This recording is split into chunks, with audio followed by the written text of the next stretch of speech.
Welcome to the deep dive. Today, we're going to peel back the layers on, well, a really fascinating musical project. It kind of perfectly captures this clash, classic rock and blues, passion meeting, cutting edge artificial intelligence. Yeah, it's a unique blend. We're starting a big exploration of the debut album, A Night on the Earth by Oliver Klacik. And it's such an interesting story because when you dig into the sources of these compositions from decades ago, suddenly brought to life with today's tech, it really makes you think, what even is an independent debut now? Exactly. It's like he's reaching back into his own past and using, well, the future to make it happen. Right. So our mission today, let's keep it focused. This is the first of several deep dives into this album. It's got 16 tracks, so plenty to cover. Wow, 16. Yeah, and we're starting right at the emotional core. A detailed look at the lead track. It's a rock blues ballad called Yes, I Know. Very powerful stuff. We've got the key background on him, the artist, the full album context, and, importantly, the complete lyrics for this song. We really want to understand where Klacik's coming from. And that context is just, it's vital here. Yeah. Because this isn't just some new album dropped out of nowhere. It's, like you said, an emotional time capsule. Music written back in the 90s, but produced and released now. That gap. That gap is everything. That's where all the interesting questions are, I think. Okay, so we know what we're diving into. Let's talk about who. Who is Oliver Klacik? His background is maybe not what you'd expect. Right. So Oliver Klacik, he was born in Remscheid. That was West Germany back then, February 25th, 1976. So 1976, that puts his formative years, when you're writing that really raw, early music, smack bang in the 90s. Exactly. The mid-90s especially, which seems critical for this first track we're looking at. And the sources really emphasize this kind of dual identity thing. He didn't actually go into music professionally at first. No, quite the opposite. He built a whole career, apparently a very successful one, in software development. Yeah, tech world.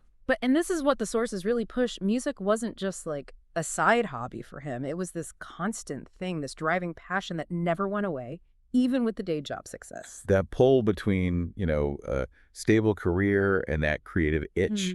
It's a classic story, isn't it? Totally relatable. And it explains a lot about why these songs, these compositions, existed but were never properly produced back then. He had the ideas, the melodies, the words, but getting them recorded professionally, that was the hurdle. Which brings us straight to this idea of innovation of necessity. He finally wanted to get these songs out, these emotions he'd been sitting on. But there are some big obstacles, stuff that stops a lot of independent musicians. For sure. First, apparently, he didn't feel he had the right kind of, powerful singing voice for the rock and blues style he was aiming for. Okay, that's a common feeling. And second, maybe even more importantly, the cost. He wanted to avoid shelling out for professional studio time, hiring session players, finding singers. All that stuff adds up incredibly fast. Oh, absolutely. That necessity factor is key here. He had the blueprints, these 90s demos, the raw material, but no way to build the house, so to speak, Right. Especially the cost. I mean, back in the pre-digital age, that alone killed countless indie projects. You could have amazing songs, but if you couldn't afford to make them sound, radio ready. They just stayed on a cassette tape in a drawer somewhere. Pretty much. Locked away. So fast forward. How did the 21st century come to the rescue for these 20th century songs? Well, the solution he landed on was Suno.ai. Suno.ai. He took those original demos from the 90s, the ones that had the core melodies, the structure, the heart of the songs, and he fed them into this AI tool. So what did the AI actually do? It essentially took that raw input, his chords, his timing, the lyrics he'd carried around for years, and it generated a finished track. Polished, fully arranged, and crucially vocally performed. The AI became the studio, the band, and the singer, all in one. Okay, now this is where it gets tricky, right? Because the immediate question everyone's going to ask is, if an AI is singing it, how authentic is it? Is it still his song? That's the million-dollar question. The sources are quite clear on this point, though. They stress that Klacik keeps the core creative ownership. The lyrics, his. The melody, his. All based on those original demos. The AI was used for, let's say, production quality, not for writing the song itself. And that distinction is important, absolutely. But can I push back on that a little? Please do. Is the AI just a tool here? Like, is it the same as using a fancy microphone or a better mixing desk? Because those things will find the sound, but an AI generating the voice? That's the most intimate part of a song's delivery, isn't it? Good question. Klacik wrote the heartbreak, sure, but we, the listeners, are hearing an AI express it. Is there a risk that the lack of, I don't know, human vulnerability in the actual voice creates a disconnect from that raw 1996 emotion he was trying to convey? That's the core paradox of this whole project, I think. He wanted what the sources call cheap studio production, pragmatic goals. Make it sound good, don't break the bank. Right. But the very tool that delivers that quality, the AI vocalist, also adds this layer of maybe synthetic perfection, something that definitely wasn't in the original raw demo. Exactly. Or maybe look at it another way. Maybe the AI isn't just about saving money. Maybe it's about realization. Maybe he could get a specific vocal style, something he heard in his head but couldn't produce himself, and the AI let him execute that vision perfectly, even if the voice itself is virtual. It definitely democratizes the execution part of music making, even if not the initial composition. I mean, the implications, they're huge for independent artists. Totally. If you've got the songs, the lyrics, the ideas, maybe you don't need all those traditional gatekeepers anymore. The vocal coach, the huge studio budget, finding the right musicians. Maybe you can just make it happen. Klacik's work seems to argue that the idea, the source, matters more than where the final sound, the vocal delivery, actually comes from. It lets this, like, forgotten archive of emotions become real, professionally real.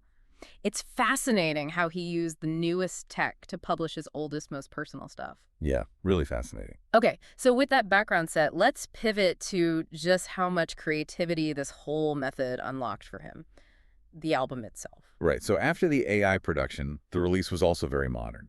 The album, A Night on the Earth, he put it out using DistroKid. Ah, DistroKid. So bypassing all the old school label stuff? Completely. It means wide, instant distribution, none of the traditional bottlenecks. Which is kind of the exact opposite of the music industry in the 90s, right? The same industry that probably would have ignored his demos back then. Precisely. And now, boom, he's on Spotify, Apple Music, Deezer, YouTube Music.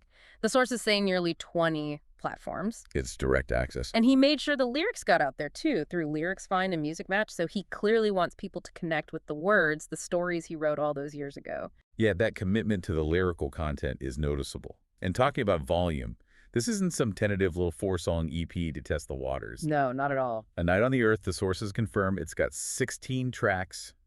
16. 16. That's, wow, that feels less like a debut and more like, I don't know, clearing out the vaults. Like, this AI method just let him finally release decades of saved up material all at once. That certainly suggests that. A huge creative outpouring enabled by the tech. And this is where it gets really interesting, for me anyway. The sheer variety on this album. It's not just one sound. No, the track list is like a roadmap of different styles and moods. Obviously, track 1, the one we're focusing on today, is Yes, I Know. That's listed as a rock blues ballad. Powerful emotional start. Okay, but then immediately after that intensity, track 2 is called Laughin' in the Rain, and it's labeled upbeat. Talk about whiplash. Right. Does that mean he got over the heartbreak really fast? Or is it like putting on a brave face? Or maybe just showing different facets? We'll have to see when we get to that track.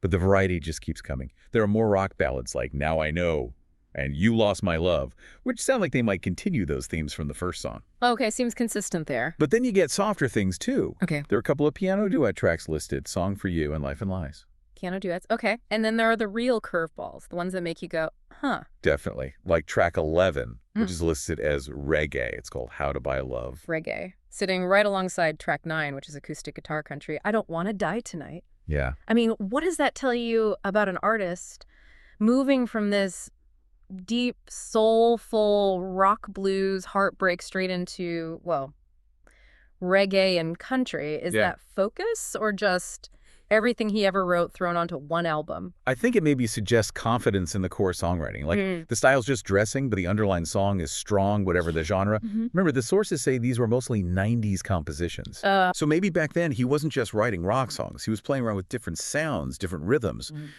The AI just lets him present all those different ideas now with a consistent professional sound. It unifies the production, even if the styles jump around. Exactly. And don't forget the instrumental tracks. There are 4 of them. Right. That shows he's thinking compositionally, too, not just about lyrics. We get 2 blues instrumentals, a different kind of blues, and blues in F major. So the blues thread is strong. Central, yeah. But then there's one called Freedom, listed as orchestral. Orchestral, wow. And another instrumental just called Love. So this album isn't just crossing genres, it's crossing instrumentation, too. His ideas clearly weren't limited to just, like, a standard rock band setup. Okay, so A Night on the Earth is this big exploration, emotional, musical styles, everything he'd been working on. But to really get a handle on the whole thing, we need to go deep on that first track, the foundation. Absolutely. Let's spend some real time with Yes, I Know. The context here is just so potent. Written in 1996, based on true events, described as very honest. That's raw. You're basically listening to a musical diary entry from over 25 years ago. Pretty much. Yeah. And the genre label rock blues ballad sets the stage perfectly. You expect that emotional weight, that power, probably guitar-driven. And technically, the song's in a 68 time signature. Which is really important for the feel. Yeah, explain that. Why does 68 matter here? Well, 68 gives you this kind of triplet feel, right? It's not that straight, driving 44 rock beat. It creates more of a swaying, maybe mournful, sometimes even a driving but lilting rhythm. Okay. It just feels heavier, awfully more reflective. It naturally lends itself to that blues tradition of telling a sad story, a lament.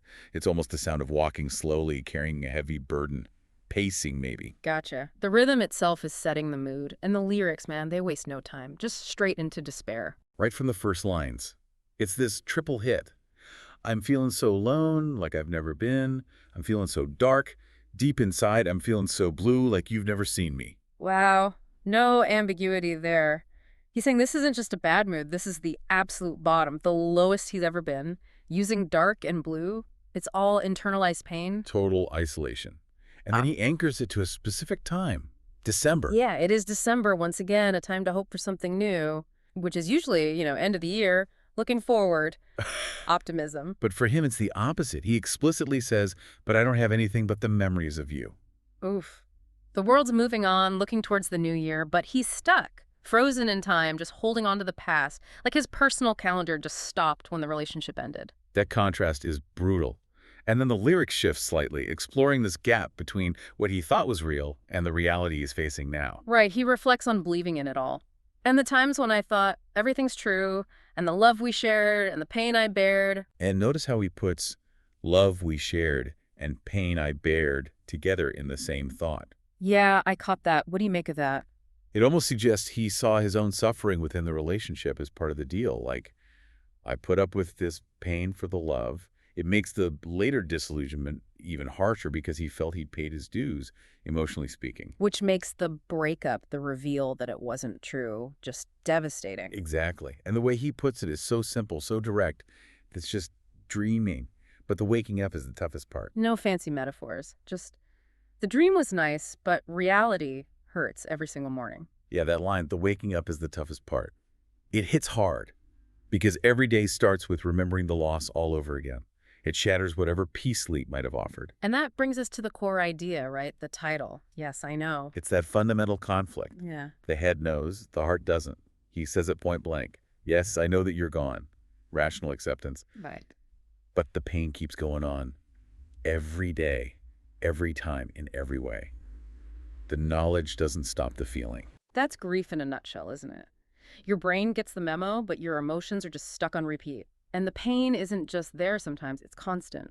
Every day, every time, in every way. It's all-consuming. Completely defines his existence at that moment. And it messes with his sense of time, too. The days feel now so long, the nights are the darkest nights. Time just drags when you're miserable. And his only escape is sleep, ironically. When I dream about you laying by my side. He wants that false reality of the dream to escape the waking nightmare. But of course, that just makes waking up even worse. Vicious cycle. But the song doesn't just stay in that sad, longing place, does it? It gets harder, angrier almost. Yeah, there's a definite shift. It moves towards anguish and then suspicion. He starts by trying to remember the breakup itself. And I still remember every word you said, how it is hard for you, too. He's clinging to the idea that she was hurting, too, maybe, validating his own pain. But that doesn't last long. It twists into this really painful curiosity. Jealousy. Mm-hmm. I wish I knew who is loving you now, who is kissing you to sleep. It's that self-torturing need to know the details, isn't it? Picturing her with someone else. It's not just sadness anymore. It's that specific grinding pain of being replaced. And he knows finding out would hurt him more, but he still wishes he knew. It shows how self-destructive that kind of obsession can be after a bad breakup. The pain is so bad, you almost want more pain to confirm how bad it is. And then comes the real kicker, the sharp turn, from jealousy to just bitterness. accusation. This is the pivot. And I wish I knew who was listening to your lies. They're the same lies you were always telling me. Lies, plural. Whoa. Boom, that reveals everything. This wasn't just a relationship that faded. The true event back in 1996 involved deception, betrayal. That completely reframes the whole song. All that initial sadness isn't just loss, it's the trauma of being lied to. The pain I bared earlier, maybe that was the pain of believing those lies. Exactly. He's not just sad anymore, he's resentful. He feels like a fool, maybe. And he's projecting that onto whoever she's with now, assuming they're being lied to as well. It's like a plot twist in the third act. It goes from a sad ballad to something much darker, about character, about deceit. And that bitterness leads into the final part, right? Trying to cope. Yeah, the attempts to move on. He describes the pictures that I was burning down. Classic breakup move. Trying to destroy the physical evidence, hoping it destroys the memory. Very dramatic, very desperate. A symbolic act. Trying to regain control by incinerating the past. But it doesn't work, does it? Nope. The images he burned, they still remain in my mind. Physical destruction means nothing when the memory is seared into your brain. The coping mechanism fails. Memory is the real prison here. Totally. And he ends by acknowledging the futility. Those lies he was told should have helped me, but they don't. Like, realizing he was deceived should maybe make it easier to let go, make him angry enough to move on, but it doesn't. The pain is just too deep, too raw. Logic, anger, burning photos, none of it works. So the song ends where it began, really. Stuck in that loop of knowing she's gone, but feeling the pain relentlessly. That chorus just keeps coming back. Yes, I know, but the pain keeps going on. It's inescapable. Man, hearing it broken down like that, you really feel the weight of that 1996 experience. It proves that even with the modern AI production, the core material is just incredibly human, incredibly raw. And I think the real power of Yes, I Know comes from exactly that contrast we keep talking about. You've got this incredibly raw, honest, written-in-the-moment feeling from 1996. Yeah, based on true events. Juxtaposed with this clean, professional, maybe even slightly detached sound from the AI production. It's an odd mix, but it works, doesn't it? The high-fidelity sound almost forces you to focus on the lyrics, on the honesty. There's no lo-fi hiss or bad recording quality to hide behind. It's just the raw emotion delivered with power. Like reading someone's diary, but it's being broadcast on a stadium sound system. Huh? Yeah, kind of. And because it's labeled a rock blues ballad, it obviously clicks with people who like that combination, right? That emotional depth from the blues tradition, but with the energy and maybe the anger of rock. Absolutely. The blues gives it the language for sorrow, for resignation. The rock element gives it the power, the drive, especially for those moments of bitterness, talking about the lies. It's music that makes you listen to the suffering.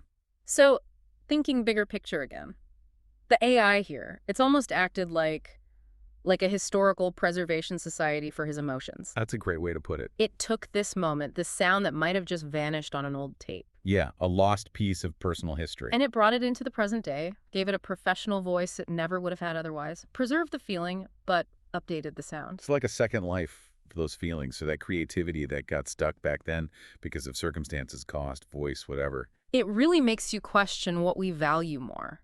The polished final product or the raw intention behind it. Klacik seems to be saying the intention, even if it's 25 years old, can still resonate powerfully if you find the right way to deliver it now. Yeah, the technology enabled the dormant intent. Absolutely.